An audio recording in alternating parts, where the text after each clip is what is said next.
From UFOs to psychic powers and government conspiracies, history is riddled with unexplained events. You can turn back now or learn the stuff they don't want you to know. A production of iHeartRadio's How Stuff Works.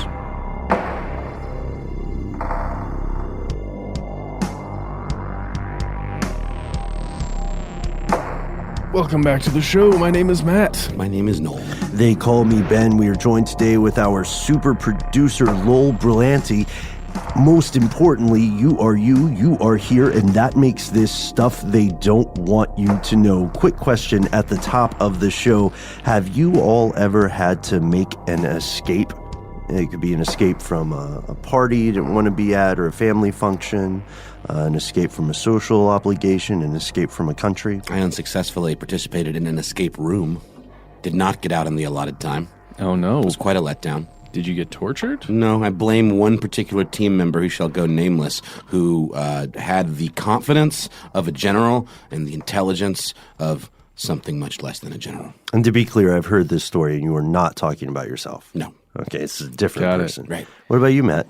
I was once at an extended in-laws house far away, and one of the persons there was acting as a bit of a bully, and then it escalated throughout the course of an evening. Jeez. And, toward you? Perhaps, and I packed up the things that I had unpacked with my wife, and we got the heck out of there. Good. Yeah. Good. Forget those people. It wasn't that crazy in hindsight, but it was certainly uncomfortable in the moment. So, yeah. Ben, you're always talking about getting kicked out of countries. Have you ever had to make a mad, crazy getaway? Yes, I've had several close calls over my time. Got it. One in Germany, 2 in Guatemala, 1 in Canada. Yeah, I've had a number. One story I get to say, I had to get out of a town in Guatemala after dark. It was in the jungle. It was strange. I was essentially racing to catch the last charter bus that would pass through that area of the country before dawn. So the next one would come at dawn, but I was not in a place where you would want to stay overnight. Gotcha. Using those diplomatic privileges, wink? No. Oh, well, sure. Anyway, I made it here, right? That's all that matters. Here we go. Today's episode does have something in common thematically with this series of escapes we're talking about, whether an escape room, whether a weird living situation, whether you are racing the darkness or the dawn. Today we are exploring a strange secret story. It's one that begins, we say, right around the close of World War II, but that's not entirely accurate. This story begins before the end of the actual war. It just, the rubber hits the road at the end. Wait, war? What? What war are we talking about? Here are the facts. That's why it's the Great War. The one that is taught to children across the world, no matter where you grow up. You will learn about this because it was such an important really, it didn't even last that long, but it was one of the most important things that ever occurred in the history of humanity. It was the whole world at war with itself. Yeah. And each other. The second time. That's right, yeah. And it took place from 1939 to 1945. World War II, of course, is what we're speaking of, if you didn't get it through those means. But here's the thing. I mean, that timeline isn't perfect, right? Because there are machinations that occur prior to that. There's a lot of cleaning up, essentially, that occurs afterwards. Well, there's a lot of setting up to socioeconomic positions that are changed in an unsustainable way in the 30s. Also, there are a lot of banks involved. I'm going to say it. I know it's a different episode, but it would be naive to pretend that was not the case. Certainly, and at least one major religious organization. Yes, at least one. We know today that the opponents in the war were collectively primarily referred to as the Axis powers and the Allied powers. This is still the deadliest conflict in recorded history. Matt, I like what you pointed out about how short that timeline actually seems, 39 to 45, especially when the news just broke this month actually, that we're recording. There are U.S. soldiers in Afghanistan who were born after the current U.S. conflict in that part of the world began. There are people who've grown up only knowing that war. Yeah, or at least as the major defining war in their lifetime or in their world, right? Yeah, that's very odd. It's still not the deadliest war in recorded history. That dubious honor goes to World War II. As you said, Matt, most children learn about this war at some point in school. Exactly what we learn depends on where we are raised. We did an earlier episode or a video, I cannot remember, on the insidious ways that textbooks guide the reasoning of children. Like if you read a textbook about World War II that's published by a textbook company in Japan, it's going to be very different from a book about World War II for children that's published in Russia or in China or, of course, in the U.S. But regardless of their disagreements, all these textbooks agree on one central point, including the German textbooks, mind you, and that is this: the Nazi Party of Germany were the bad guys. They were the ones, every textbook will tell you, seeking global dominance, responsible for genocide, human experimentation, all these other atrocities, a seemingly unending list of war crimes. Nazi officials foresaw the close of the war and the fall of the Axis powers before it actually happened. They could see the writing on the wall. You know what I mean? Yeah, I mean, they knew that if they got caught, they would have to answer for these crimes and be tried. You know, as you kind of listed off a few of those things there, Ben, these aren't things that are you're going to get a lenient sentence for. They were aware that the whole world essentially would be holding them accountable for these things. And they would be either in jail or put in front of a firing squad or hanged. At the end would come either very swiftly, or it would be an elongated process for perhaps decades. Yeah, the human species is not perfect. But thankfully, one thing billions of people can agree on is that if you try to kill billions of other people, something bad should happen to you. Yes. You know, so go us, go team. So understandably, these folks looked to plan their escape. Yeah, any way they possibly could get out of the countries where they were, because we're not just talking about Nazis in Germany. There were people in countries, you know, across that area, in Europe, and again, if you looked at Japan, people were trying to escape justice. Yeah, and Italian fascists, yes, right? Members of that aspect of the Axis powers. Well, even on some of the Allied powers, there were numerous Soviet higher echelon soldiers and military personnel that were trying to get out because they feared what would occur after the war. Yeah. Can you imagine? After the close of the war, Nazi officials who were captured were tried in court during a series of military tribunals known as the Nuremberg trials. The Nuremberg trials are incredibly important, right, for human history. They're often depicted in works of fiction, in films, and so on, and they set some crucial precedents. The first tribunal began on November 20th, 1945, and it was aiming to try 24 prominent members of Germany's Nazi party. Some of these people were tried in absentia because they had not been apprehended. What is that like? What an awkward proceeding that must have been. It's weird. People are into it. I think they had to set the precedent. Sure. And then also, if they find the person guilty in absentia, the law still applies. So anytime that person is found, who knows, maybe the sentence can be carried out immediately. Probably not something that medieval, but similar. Who do they yell at and shame in the room, though? Is there like a proxy person that stands in for the absent party? I don't know, because even when that one pope dragged the carcass of his predecessor out and had a trial for the dead guy, they at least needed that prop. Something. You know what I mean? Yeah. Well, yeah, in any court, at least within the U.S., if you don't have somebody to stand trial, then there is no trial. So, but in this, it was just a matter of needing to state essentially this person is guilty of these things. Wanted. And it is known now throughout the world that this guy did this. And these were the big fish of the party. Not all of them, but many of them were the drivers, the builders, the architects of the horrible socioeconomic engine that Germany had created. You know, the heads of economic policy, military, of course, the people who were in charge of the concentration camps.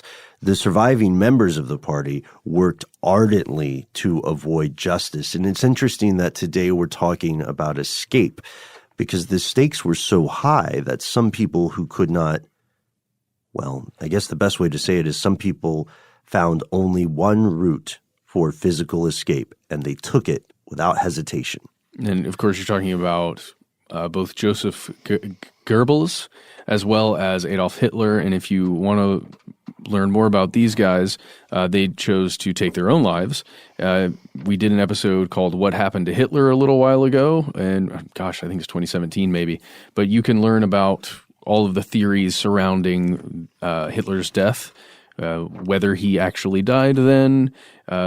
He's probably dead now, either way. Yes, but listen to that episode if you want to learn more about that. Figure out what people found, what people learned about the skull. And then you had folks like Heinrich Müller who just kind of vanished, like Kaiser Soze style. So what happened? Where did they go? We'll tell you after a word from our sponsors.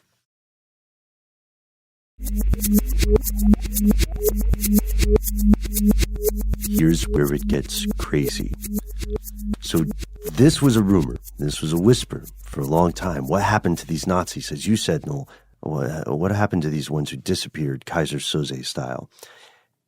Over the decades, since World War II, declassified files have proven the Nazis had an ongoing conspiracy, or it's better to say a nest of conspiracies, this cavalcade of secret plans created to evade the consequences of their actions. This is not, well, technically speaking, this is not a conspiracy theory because it's not a theory. It really actually happened. It is a genuine conspiracy. And it's really, like you said, multiple conspiracies, multiple groups, multiple plans, and a lot of them were successful. Yeah, and there's overlap and some worked better than others, right? And to a degree, this conspiracy, let's call it an Uber conspiracy since we're using German, right? This Uber conspiracy or meta conspiracy remains unsolved. It all goes back to something called ratlines. What is a ratline, you may ask? Well, today, the various escape networks, tunnels, infrastructure used for this purpose by the Nazis and fascists at the close of the war are all collectively referred to as ratlines. And they were essentially plans for individuals and groups to vanish themselves, disappear themselves, leaving Germany for safe havens like South America and also the U.S. Shout out to Operation Paperclip. Yeah. But yes, they also went other places, right? Yeah, like Switzerland. Yeah, and there are even a couple of rumors of areas in the Middle East where people were secreted away to. Right, Syria. Yeah, but just to jump back to Paperclip, again, we've done an episode on this. This was specifically the United States version of a ratline to get Nazi scientists, generally scientists, but there are a few other characters in there, to the United States for our own gain.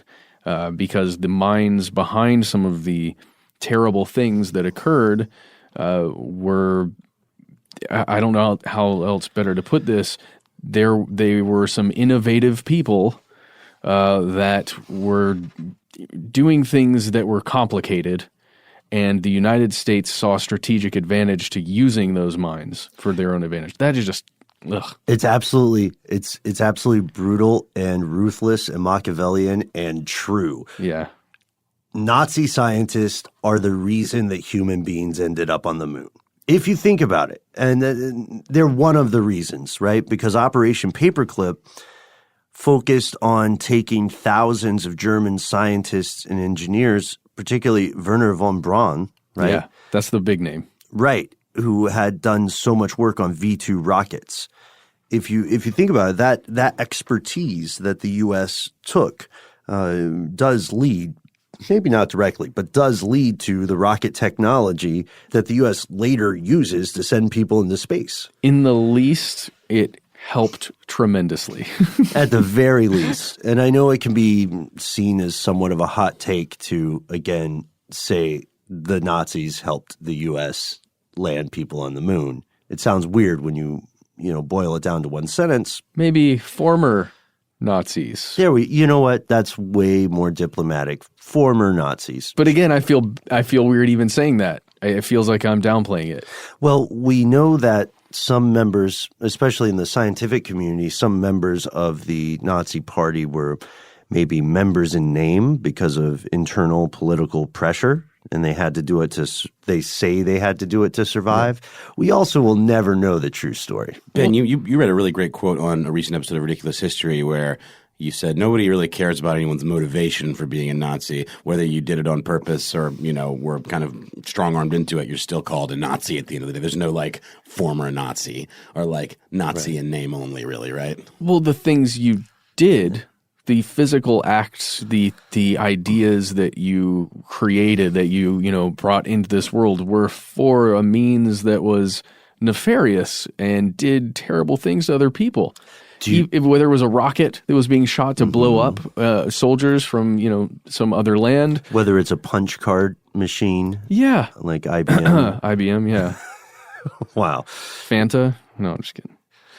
This is an excellent point, right? So the reason Operation Paperclip happens, without going into the full episode we have on it that you can hear whenever you wish, available wherever you get your favorite shows.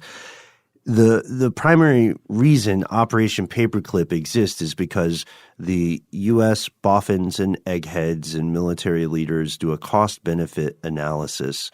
And before the end of World War II, the beginnings of the Cold War are already – it's nascent. It's kicking into gear. And the Soviet side and the U.S. and the West are already planning on how to become the global hegemon, right? So Operation Paperclip was this cost-benefit analysis where U.S. scientists and, boffins and eggheads and military leaders, they know that these ideological orphans, right? These brilliant, evil people, because again, like Noel said, they are Nazis, knew that they would be hunted around the world. But more importantly, the U.S. knew that if they did not spirit these folks away, the Soviet machine would get them. And the Soviet government did apprehend German scientists. I think the U.S. only got around 1,600 or so. But yeah, just 1,600. Yeah, right. Just 1,600 of those top men, to quote Indiana Jones, right? Mm-hmm. Doesn't he say that at the end of Raiders of the Lost Ark? I think so. Yeah. So we're going. I'm going a little in the weeds on Operation Paperclip. It's just very important for everyone living in the U.S. to know that when you hear about ratlines, when you hear about countries like Argentina, Brazil, yeah. When you hear about these countries helping war criminals disappear, we have to realize this is very much a glass house. Our country did the same thing, you know what I mean? And did it with even less of a clandestine attitude, more of an official stance. But okay, so what is a ratline? Let's say, now we're not going to pick on super producer Lowell because it's his first day with us. Mm-hmm. So let's just pick someone no one can hate and say they're a Nazi. Okay, so what if like Tom Hanks is, he got caught up, he's a Nazi, and he needs to escape Germany. It's the fall of World War II. What kind of rat line would he use? How does it work? Well, so there are several routes that could be taken, like as far as locations that people are secreted through. But we kind of have to talk about the functionality of it, right? The first thing you need to do to get past a border, right, if you're going to do that, is to have a false identity. And generally, that's how these things began, where you would have someone somewhere that could get you false papers and prove that you're someone else as you're leaving. And as you are attempting to leave somewhere like Germany or Austria or wherever you're heading out of, you would generally end up heading from Germany to Spain and then eventually over to Argentina. That's one way, or one of the major ways. The other major way is from Germany to Italy, Genoa in particular, and that's going through Rome. And by the way, when you're going through Rome, you know who's helping out? Can you guess? No. The old Vatican, because again, that is an arm that reaches very far, and it has way too many fingers. You'd think it only had 5 fingers, but that arm just has like 75 fingers. I'm not going to – I am not a theologian. I would say it does seem somewhat off-brand, somewhat un-Christ-like to assist mass murderers and to assist war criminals, but yeah, there's a deeper connection there with the Vatican and a lot of the happenings of World War II that we were probably not going to fully get into today, but you can look that up if you wish. But anyway, they would also end up somewhere in South America, that line that goes through Italy. And there's the 4 ratlines that depended on the help of the Vatican. Of the Catholic Church, South America makes sense, right? Because there is so much Catholic presence there. As well as the lack of extradition treaties in a lot of those places. And I do want to say when we're saying the Vatican or we're saying the Catholic Church, we're not talking about people who actually just practice Catholicism. No. We're talking more about the political machine, yes, right? Rather than the spiritual idea. We do have etymology of ratline. It's a nautical term, which I did not know.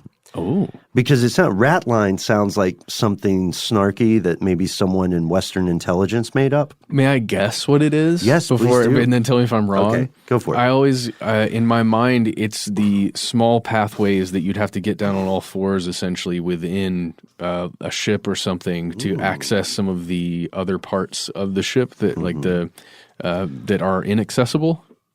I like – I dang like it. where your Okay. head's at. All right. Okay. I like where your head's at. The original ratline was a sort of last resort passage. It was a rope, these small lengths of cord that ran between the big ropes, the proper ropes that fixed the top of a mast to the sides of a vessel. So ratlines, you could use them because they were horizontal as these kind of makeshift ladders. So if you absolutely had to get someone up the mast, they would crawl up this ratline. And there's a terrible image here. So they crawl up, right? These makeshift little rope ladders. Scampering up the ratline was something that desperate sailors would do when the ship was sinking. Ooh. And so the last thing to go under the surface of the water is the mast. And so as the water's rising, they're running up the ratline.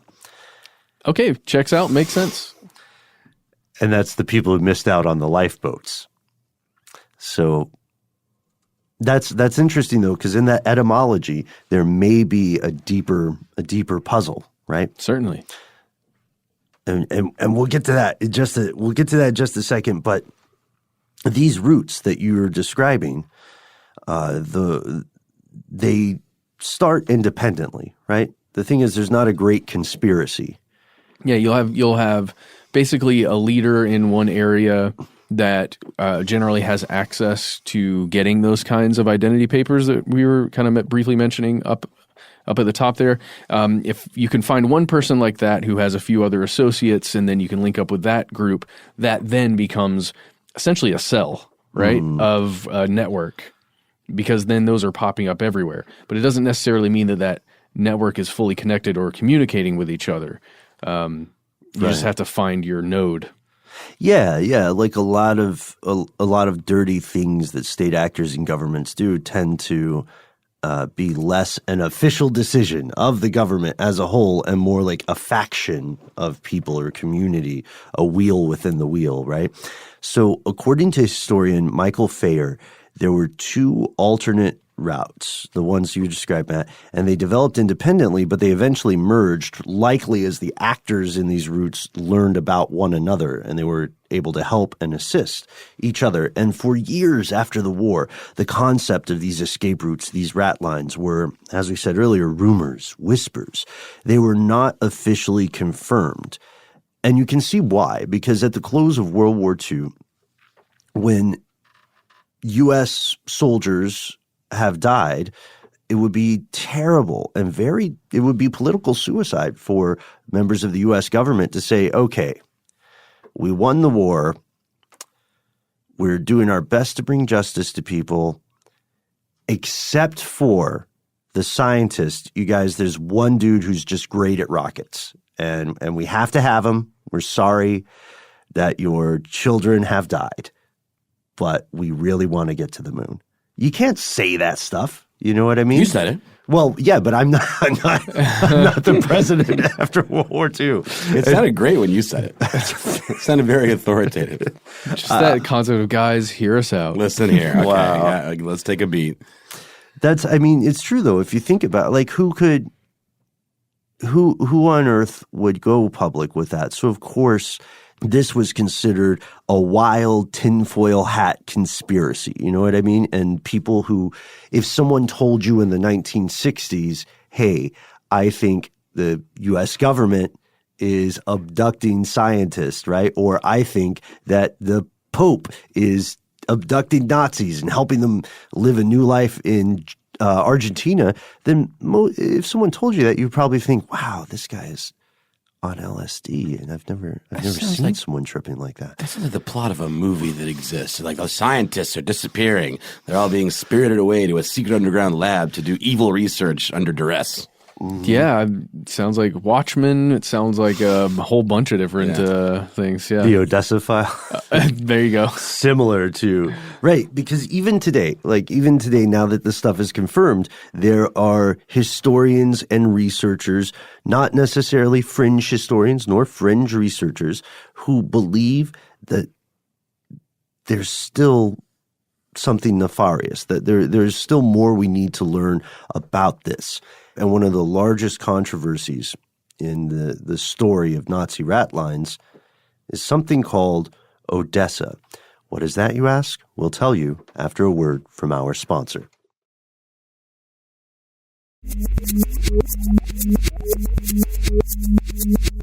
So, according to author, Nazi hunter, and Holocaust survivor Simon Wiesenthal, Odessa, or the Organisation der Ehemaligen, SS Angehörigen, was founded in 1946, 1 year after the close of the war. Odessa, O-D-E-S-S-A, is the U.S. code name for the operation. And according to Guy Walters, a historian, U.S. intelligence first became aware of this term when members of the SS and the KZ Bensheim Auerbach internment camp used it in conversation while attempting to gain special favors or privileges from the Red Cross. So they would be... the way this story goes is that these SS members would be trying to maybe get in communication with someone outside of where they were being held, get maybe some cash, maybe even try to see if they could get in touch with someone who could get them a passport. Mm-hmm. And from what we could tell, the conversation was something like, could you send this letter to my friend, blah, blah, blah? And they would say, nope, sorry, can't send letters. And we go, oh, but it's care of Odessa. Dun, dun, dun. Exactly. So the first mention of it from the Allied side shows up in this memo from American intelligence, and that's on July 3rd, 1946. So what was Odessa? Like, what... We know that these smaller routes, or these more discrete organizations of ratlines, we already know that they exist. What's the difference with Simon Wiesenthal's Odessa? So this author, Wiesenthal, he believed that Odessa was this big organization. I would kind of liken it to something like Al-Qaeda, similar to that. Like it's one big thing that was functioning together, right? And it was mostly made up of veterans of the SS. And not only did this group, Odessa, not only did they get them out of Germany initially with passports like we were talking about, but they would also assist these people in setting up new lives in new countries, such as Argentina or Brazil or wherever they were going to end up in South America, a couple of times in the Middle East, in places like Syria. But there is one major issue with this. Not everybody believes the same thing that Wiesenthal believes. Right. That's the thing. Multiple other historians say Odessa, as described, never actually existed. Again, that's strange. No one is denying that the ratlines really did exist. And yes, everyone knows that some Nazi officials did successfully use these routes to escape, as well as some like members of fascist parties and so on. But there's a complication to this narrative. Years before Simon Wiesenthal of Wiesenthal went public with his claims about Odessa, the government of Austria had already been investigating the idea. It's like if you're familiar with James Bond, the world's worst super spy, it's sort of like the concept of Spectre. Remember this Spectre in the Bond films is this global evil organization. Yeah, every spy franchise has one. Yeah. You know? In Get Smart, I think it was Chaos. That's right. And all of them are acronyms that nobody remembers what they stand for. But they're generally like this quasi-governmental private organization, right? That functions outside of any government or anything. Yeah, and just has like a way cooler name than an actual government entity would ever have. It's like Scorpio, Chaos, Spectre. The Octoquad. The Octoquad. Yes. I would join the Octoquad. But why is it octo and quad? Because the symbol is like a weird 8 and 4 together. Oh, yeah. So it looks like a rune. No, it's 4 octos. It's a quad of octos. Okay. So it's 24. No, 32, excuse me.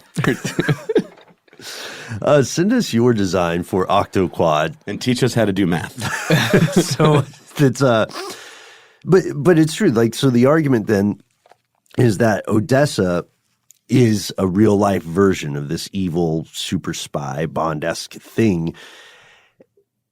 And also Simon Wiesenthal, in the fall of World War II, he did not get along with West German military intelligence. They butted heads all the time. That doesn't mean that his claims are untrue, and it doesn't, all it means is that there's a wrinkle here. And people claiming that Odessa is not real could be seeking to discredit the Wiesenthal organization, or it could also mean maybe in his search to find these escaped war criminals that Wiesenthal started drawing connections in his own head where none existed. You know what I mean? Absolutely. I mean, we all know that that's some of what gives conspiracy theory circles a bad rap sometimes. It's easy to do foregone conclusions or sort of work backwards and like sort of have a preconceived notion of what something is when it maybe isn't actually that at all.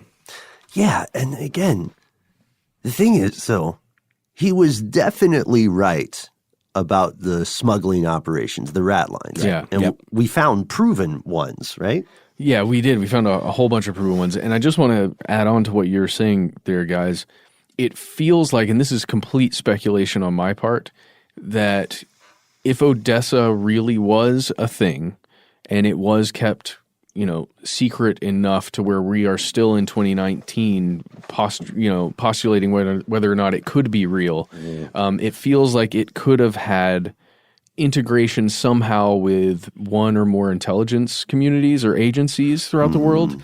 And what intrigues me is that the CIA was involved in several of these, secreting away of Nazis, along with Paperclip, what was occurring with Paperclip, but in other instances as well, to get essentially SS officials and high-level targets to then flip them and become informants, not only to find other SS, escapees, but also to inform them on strategy and other things. Very tricky. So we're gonna continue down here because we know several of these names, people that escaped and people who were involved in things like this. But it just does make me feel like if Odessa was real, perhaps there was a higher involvement with some other powerful intelligence agency. Right. Some sort of institution capable of not only moving people across the world, but also cleaning up after themselves such that they could sweep up the trace, right? We also, okay, we have to say it. We already mentioned this, but we have to say it. The Vatican did it. That's the institution that has the power and the reach to move people across. I'm not being an anti-papist or whatever, and I'm not saying anything bad about the spiritual beliefs of anybody who ascribes to Christianity or Catholicism. But the machine, the machine that runs that organization on an earthly level is more than capable of creating these sort of, I know it sounds very Dan Brown, right? But they're more than capable of enacting this sort of process. And in a very real way, the Catholic Church at this time was, hand in hand with the ostensible governing powers of some developing countries, right? And in some cases, not all, and again, it's very easy, I think, to connect dots where none exist, but it is true that in some cases, the Catholic Church had so much influence over a country or parts of a country that it was effectively the government. Yeah. Wow. Okay, well, I don't even know what to say following that. I just wanted to let you soapbox for a while because thanks for coming to my TED Talk. Well, no, because we found this to be true. I mean, if you look at somebody like Draganovic, I don't know how to precisely pronounce the name there, but this is a person who would get false identity papers, like we were kind of mentioning before. He would get them from let's see this. An unidentified person, an American, who was serving at the eligibility office of the International Refugee Organization in Rome, okay? So you've got a person working with an office in Rome to get some papers, right? And that only happened for a short time because things fell through with all of that. But then he ended up working with another organization, the National Catholic Welfare Organization, and as well as the Italian police and the Italian Foreign Office. And that was, again, to obtain false documentation for Nazis that were attempting to escape. He would get false exit and entry visas for at least 3 South American countries, the Argentina that we talked about, Bolivia, even Chile. And again, and a lot of times it's not known precisely how these documents are obtained, but it is known that there were just bribes that were going on with maybe an individual diplomat or somebody who could have access to those. And it's not necessarily known the full, let's say, compliance of any of these larger organizations that I've mentioned up here, but someone at a higher level or a high enough level to actually create and get these documents was involved. Because you see, these weren't counterfeit documents. These were official documents. Yes, and with names, with brand new names. Right. Yeah, that's the thing. It's like, at what point is something a forgery, and at what point is it real? So because we're an audio podcast, Matt, you just held your hands in the kind of the old 6 in one hand, half a dozen in another. Yes. It's true, and we have to also remember, if we're being completely objective, we have to remember in this situation with an organization the size of the Vatican or the Catholic Church, it is laughably unlikely that everyone knew this was happening. Again, these are factions, right? This Draganovic in Croatia, right? In the Nazi puppet state of Croatia at the time. It's Krunislav. Sorry, I didn't say that earlier. Oh, first name. Yes. Yeah. And we also have to note that the Red Cross was another institution, not near as big nor as powerful as the Catholic Church, but they also effectively helped war criminals escape. In Did I mention that Draganovic was a Catholic priest? He was, yeah. I don't think I even mentioned that. No, yeah. I am so sorry. I totally buried the lead there. That was the whole point. It was a priest doing all of that work, obtaining all of these papers.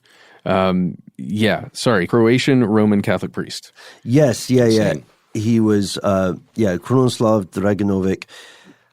He was working in Croatia and was assisting Croatian fascists, like sympathizers to the Nazi Party, members of the Nazi Party working in Croatia, which at that point was a vassal of larger Germany. The Red Cross, though, the big question with them is whether they aided and abetted war criminals on purpose or just through the sheer weight of incompetence, the sheer inertia of ineptitude, because they were overwhelmed with refugees. How easy is it if you're one, even as many as 15 people, how easy is it for you to slip through with hundreds of thousands? And, imagine your job is every day, 8 hours a day, you sit at the front of a never-ending line. People hand you papers. They may or may not speak a language you understand. You have 3 to 5 seconds to look at the paper and stamp it. I'm spitballing here. I don't know how the process. I totally see this working, especially if you're talking about between 1945 and 1948 maybe. If you show up to a refugee servicing area like that or processing location and you don't have official papers with you because whatever the excuses, my country's literally at war. I don't have my papers with me. I'm trying to escape. Right. How do you prove the identity of somebody? So the Red Cross had previously mentioned this, that they said, yes, some Nazi war criminals or Axis criminals had escaped through the refugee process. But oddly enough, when I went back to look at the page on the Red Cross website where they mentioned it, it's been pulled. Yeah. Maybe it's just an older link. I'm sure we can find the source out there. But that's their argument, is that the system was overwhelmed.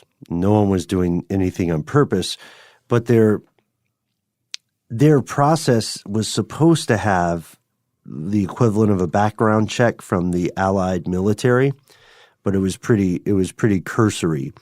And they often, in the Red Cross, relied on references from the Vatican that could easily be duped up or fixed. And these travel papers that people would get, they were called 10-100s or 10.100. And they were very easy to get because when you're trying to process millions of innocent people who have had their lives destroyed, you want to make the process as quick as possible, right? Yeah, and you have to. I mean, for safety, for health reasons, you can't just leave people in limbo like that. So with Draganovic, he is functioning as an agent in this chaotic time.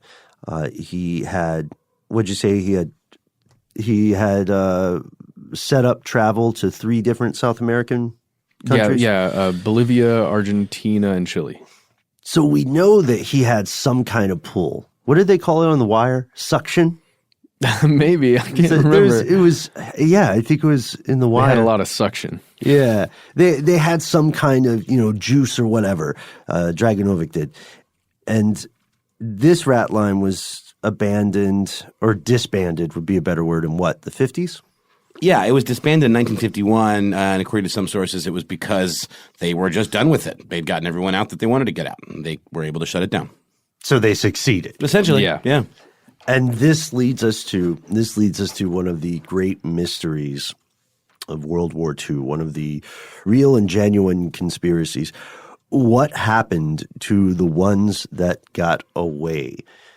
You can find a plethora of ideas. I'm using that word correctly. Yep. You can find a plethora of ideas about this, but some are more plausible than others. In the Draganovic case, we know that he assisted Klaus Barbie in escaping. This person's never been caught. Yeah, Klaus ended up getting to Bolivia. At least that's what's believed. It's also believed that the United States ended up helping him get there along with Draganovic. Barbie was actually captured in 1983. And then we found out that he died in 1991. And we found out because he was in prison in France. There we go. Yeah. So some of these people just got away for a time. Mm-hmm. Right? Oh, a lot. That is one of the main stories of a lot of these guys. They end up getting identified much later in life. Several of them end up in trial for, in various ways. They end up in trial because they end up in a prison somewhere else, or they get used for a time.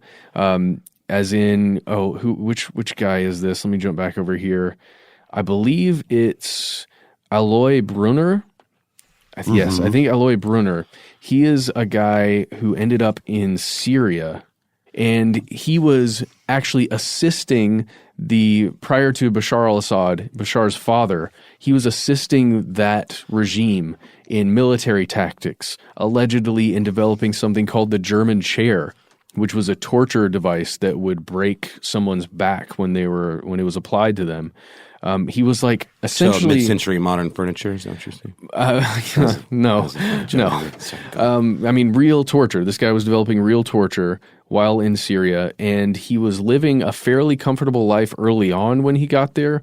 I think it's sometime in the 50s when he ended up in Syria, and he's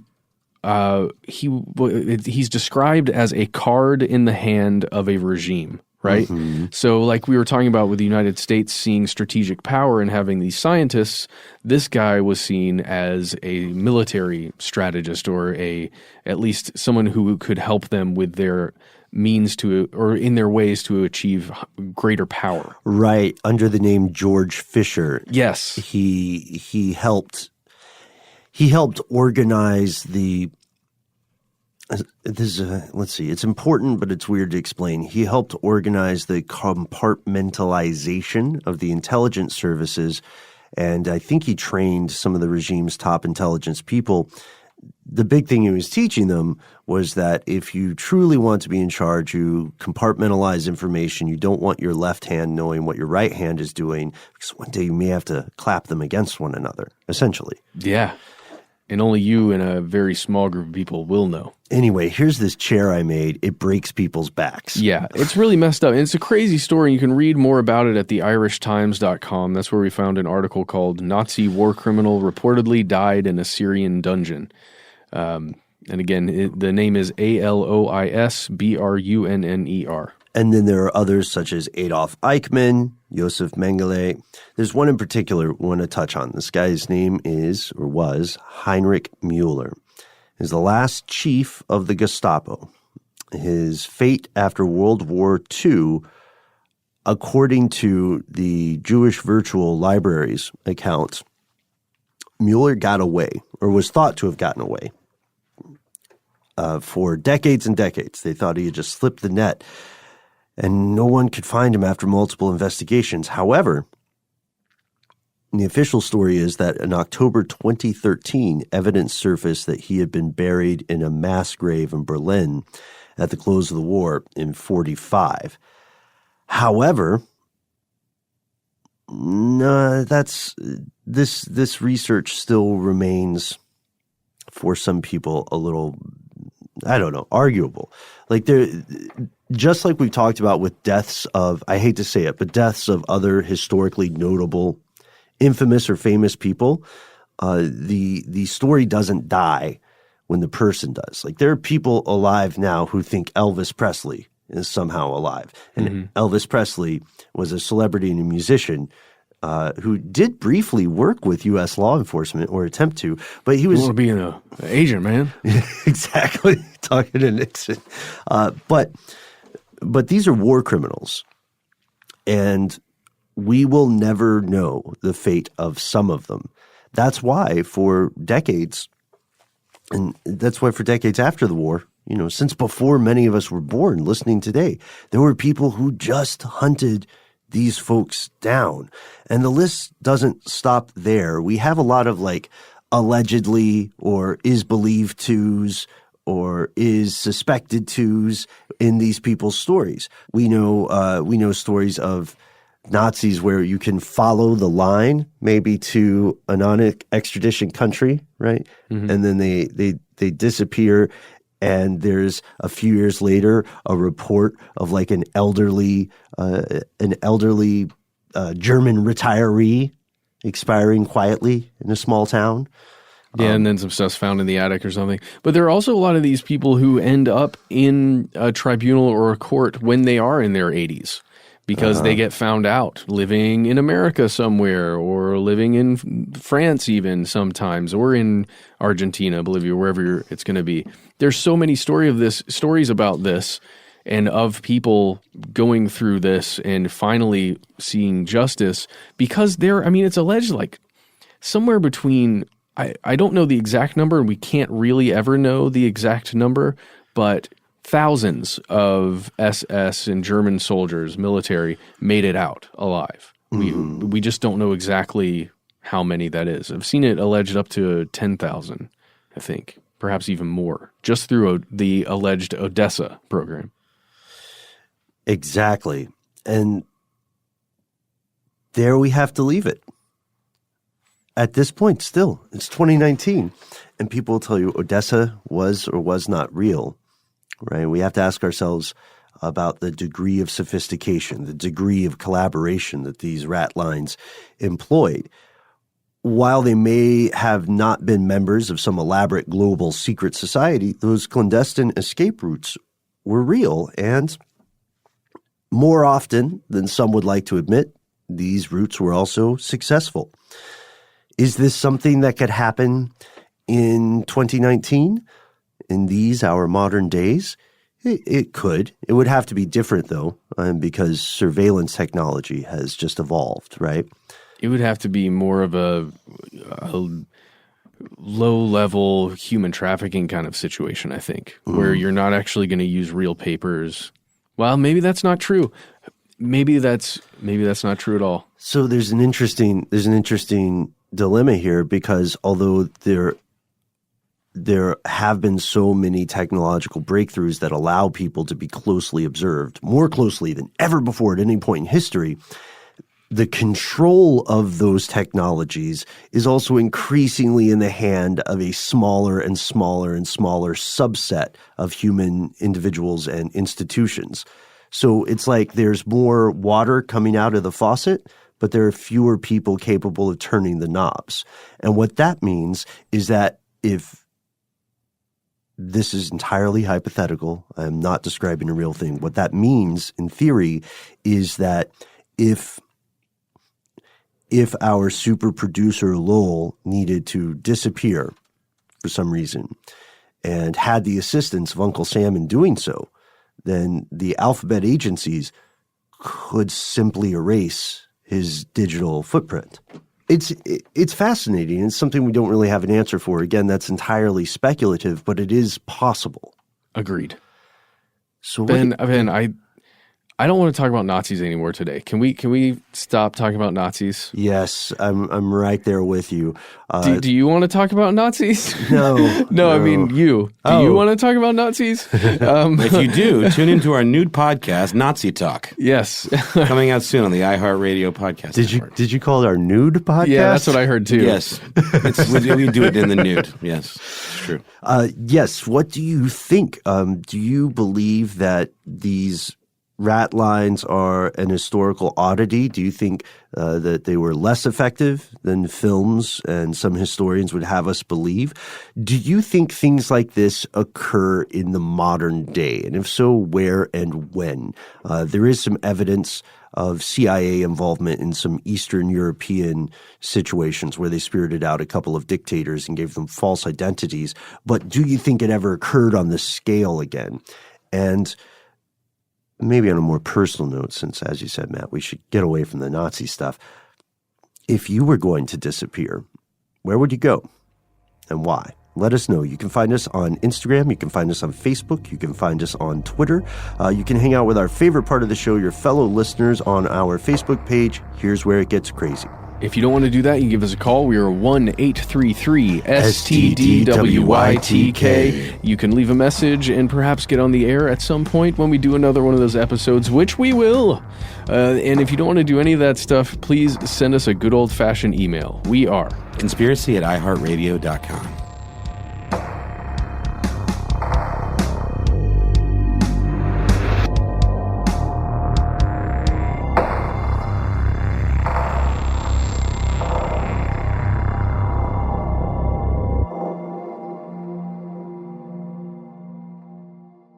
Stuff They Don't Want You to Know is a production of iHeartRadio's How Stuff Works. For more podcasts from iHeartRadio, visit the iHeartRadio app, Apple Podcasts, or wherever you listen to your favorite shows.